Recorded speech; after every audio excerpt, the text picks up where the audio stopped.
bit in Olmsted County, it's close enough for me. So yes, as Dana mentioned and as Gary kind of brought up, we do have this $500,000 broadband grant that's specifically for schools. Is there anybody else here who represents schools at all? Okay, so we've got a few people who are directly related to schools, but I think it matters to all of us, right? So it is a small amount. It's $500,000, and the maximum grant can be $50,000 per application. It's a one-time grant, but it can be expended over the next 3 years. We saw a lot of that with grants, especially in the education article, very limited instead of ongoing programs. I think the success of this program, obviously with the assistance of the Office of Broadband Development, is going to be crucial in seeing the success of this. Obviously, depending, I think was as mentioned, the results from November, I think will have an impact on the emphasis that the legislature comes back and puts on it. So as Dana mentioned, it's twofold. The first portion that everybody who is who has need can apply for is sending home device modems, data packages for students who don't have access to internet at home.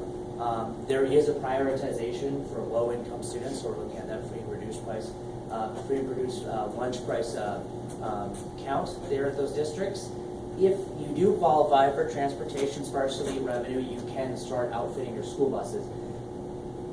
There are some districts, I'm not sure in southern Minnesota, but I know in northern Minnesota that use vehicles that aren't school buses.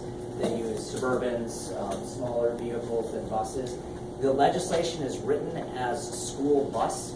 We were talking to the department, we really wish it was written a little bit more broadly to be school transportation vehicle. Maybe we can see that it's changed if there's demand there. So if you are working with your school district, you are a school district that's looking to apply for it, be mindful of those kind of caveats there.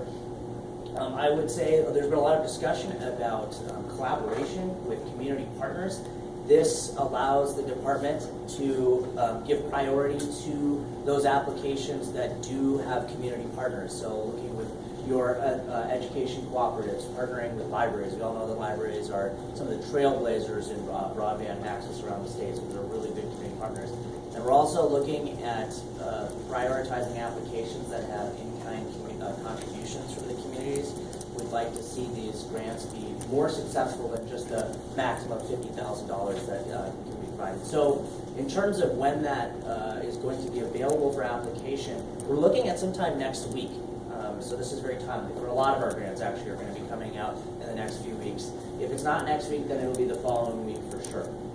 So for those of you who are involved with schools, keep your eyes on the superintendent's email. My information is available on the website, so you can always inquire with me. I can leave some cards here if anybody's interested. A big thanks to the Office of Broadband Development for providing us assistance for reviewing those applications. I'm sure there's going to be a lot. We obviously don't have the experience and the capacity to be experts in it, but I think we're really going to take a lot of direction from them. So.